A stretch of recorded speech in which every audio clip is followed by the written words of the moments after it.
Hello everyone, welcome to वोक aspirant. आणि मी तुम्हाला सांगितल्याप्रमाणे की ICDSची एक्झामचं जर तुम्ही फॉर्म भरला असेल तर तुम्हाला कुठल्याही टेस्ट सिरीज वगैरे घेण्याची गरज नाही आहे.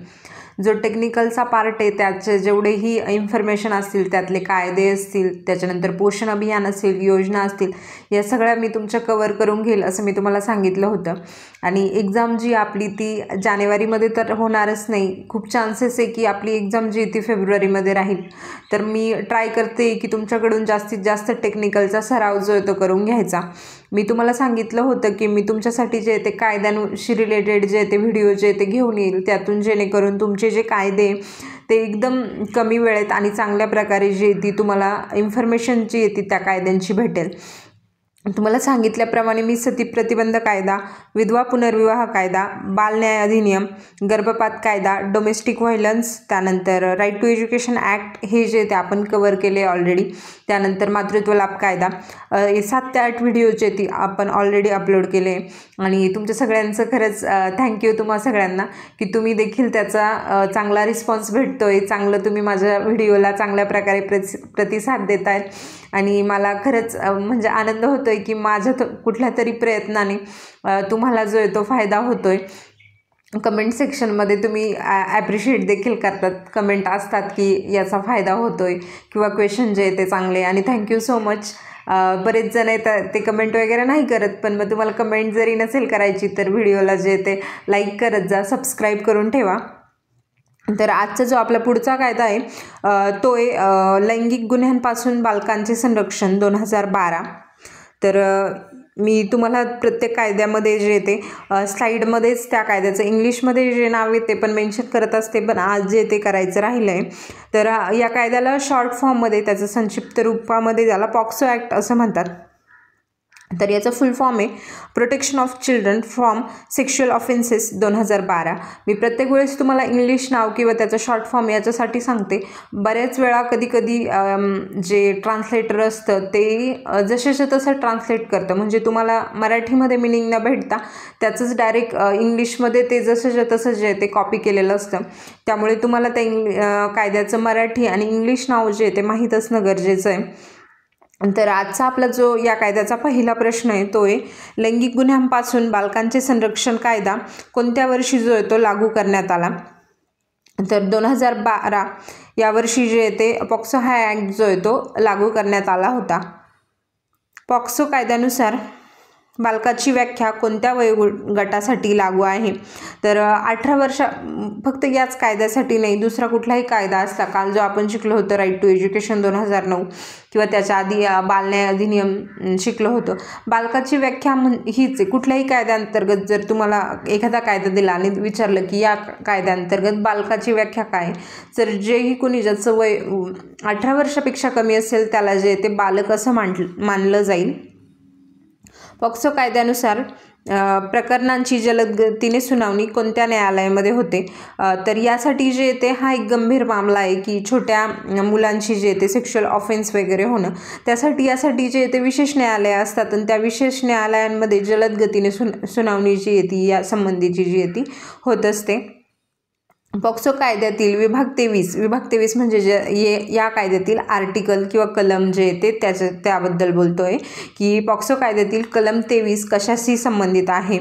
तर कलम 23 जे ते माध्यमांसाठीचे मार्गदर्शक तत्त्वे, जे प्रसार माध्यम आहे त्यांच्यासाठी काहीतरी मार्गदर्शक तत्त्वे ठरवून देण्यासाठी. कारण बऱ्याच ठिकाणी आता पण आपण बघत असो की मीडियावाले काही माहिती जी ती कुठल्याही बाबतीत छापत असतात, तसं या कायद्याबद्दल त्यांना करता येत नाही. यासाठीची काही मार्गदर्शक तत्त्वे म्हणजे या कायद्याअंतर्गत जी मुलगी किंवा जो मुलगा याचा शिकार झाला आहे त्यांची माहिती जी आहे ती गुप्त ठेवायची असते. त्यांचे फोटो वगैरे किंवा काही त्यांची इन्फॉर्मेशन जे ते मीडिया जे ते छापू शकत नाही. त्यांच्यासाठीची जे मार्गदर्शक तत्त्वे असतात ती जी ती कलम 23मध्ये जी आहे ती टाकलेली आहे. पॉक्सो कायद्यानुसार गंभीर लैंगिक अत्याचारासाठी जास्तीत जास्त किती शिक्षा आहे. तर गंभीर लैंगिक अत्याचारासाठी जे ते जन्मठेप किंवा मृत्यूदंड अशी शिक्षा आहे. पॉक्सो कायद्यानुसार लैंगिक अत्याचाराची माहिती दिली नाही तर काय शिक्षा होऊ शकते. जर का केलाय अत्याचार, गंभीर अत्याचार आहे तर त्यासाठी जन्मठेप किंवा मृत्यूदंड म्हणजे कुणाला तरी माहिती की दुसऱ्या एखाद्या व्यक्तीने जे ते एखाद्या बालकावर लैंगिक अत्याचार केला आहे, परंतु त्याने तरीही ती माहिती दिली नाही पोलिसांना. नंतर चौकशी अंतर्गत समजलं की त्या व्यक्तीला आधीपासून माहीत होतं. तर अशा व्यक्तीला जे ते 6 महिन्यांसाठीचा तुरुंगवास किंवा दंड असं दोघंही शिक्षा ज्या आहेत त्या होऊ शकतात. पॉक्सो कायद्यानुसार गंभीर लैंगिक अत्याचारासाठी किमान किती शिक्षा आहे? इथं मी तुम्हाला सांगितलं होतं आधी, गंभीर लैंगिक याच्यासाठी जास्तीत जास्त किती शिक्षा आहे ती जन्मठेप किंवा मृत्यूदंड. परंतु किमान जी शिक्षा आहे की कमीत कमी 7 वर्ष तुरुंगवास तर त्या व्यक्तीला होईलच. याच्यापेक्षा खाली म्हणजे 4 वर्ष 5 वर्ष अशी शिक्षा जी त्या व्यक्तीला दिली जाऊ शकत नाही. कमीत कमी 7 वर्ष शिक्षा जी आहे ती त्या व्यक्तीला होईलच. पॉक्सो कायद्यातील कोणता कलम जे ते गुन्ह्यांच्या अहवालाबाबत आहे की गुन्हा दाखल करून घ्यायचा या बाबतीत आहे? तर कलम 19 जे ते पॉक्सोतील तर ते अहवालाबाबत आहे. पॉक्सो कायद्यानुसार पीडित बालकाचा वैद्यकीय तपास जे ते कोण करतं? तर पीडित बालकाचा वैद्यकीय तपास जे ते कोणतेही नोंदणीकृत वैद्यकीय तज्ज्ञ जे आहेत ते करतील. म्हणजे असं नाही की कुठला तरी सरकारी डॉक्टर आहे आणि त्यांची नोंदणी नाही आहे तर ते करू शकतात, किंवा फॉरेन्सिक तज्ज्ञ असतील किंवा दुसरी कुणीही यांची जी ती करू शकत नाही. त्यामुळे पॉक्सो कायद्यानुसार पीडित बालकाचा वैद्यकीय तपास जो आहे तो कुठलाही नोंदणीकृत वैद्यकीय तज्ज्ञ करतो. पॉक्सो कायद्यानुसार खोटी तक्रार केल्यास काय शिक्षा मिळते? तर खोटी तक्रार जर केली की काही झाले नव्हतं परंतु खोटी तक्रार केली तर त्याबाबत जे ते 6 महिन्यांपर्यंतचा तुरुंगवास किंवा दंड अशा दोघीही शिक्षा जी येते त्या व्यक्तीला ज्या त्या होऊ शकतात.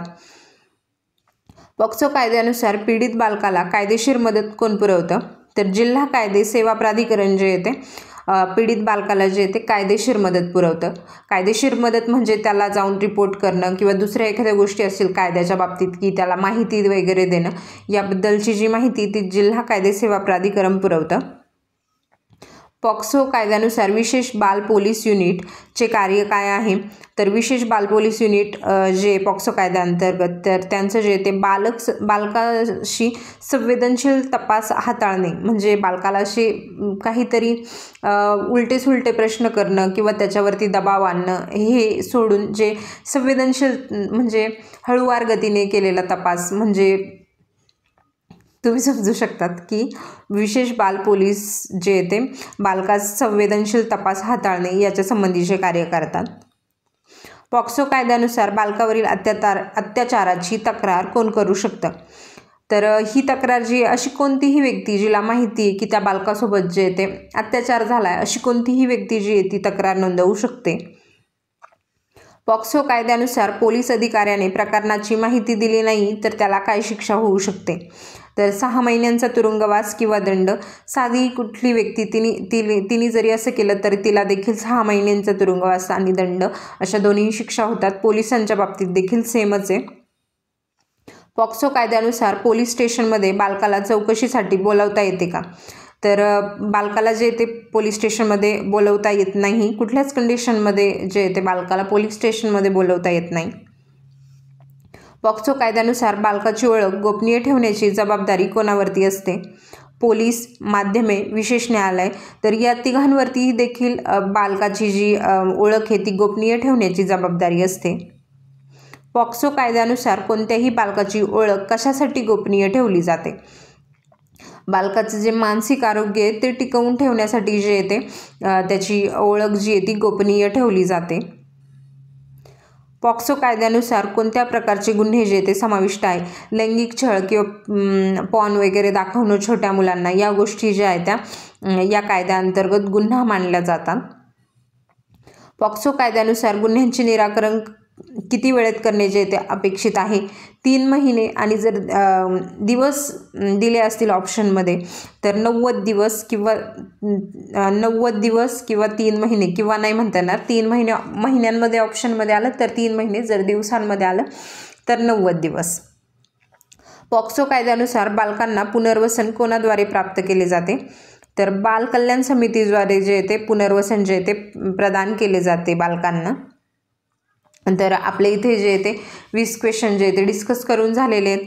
उद्या जे ते आपण दुसरा कुठला कायदा असेल त्याबद्दल मी प्रिपेअर करून तुम्हाला जी ती इन्फॉर्मेशन किंवा व्हिडिओ जो आहे तो उद्याचा अपलोड करेल. हे जे कायदे झाले, आपले बरेचसे कायदे जे ते ऑलरेडी झालेत. आता जे थोडेसे कायदे राहिले असतील त्याचा देखील 2-3 दिवसात आपण व्हिडिओ घेऊन येण्याचा प्रयत्न करू. त्यानंतर तुम्हाला GS बद्दल देखील माहिती हवी होती, त्याचं देखील आपण काहीतरी बघू. तर जास्तीत जास्त लोकांनी व्हिडिओला लाईक करा, शेअर करा. तुमचे जे कोणी फ्रेंड वगैरे असतील जे या एक्झामची तयारी करत असाल त्यांच्यापर्यंत देखील पाठवा. आणि थँक्यू.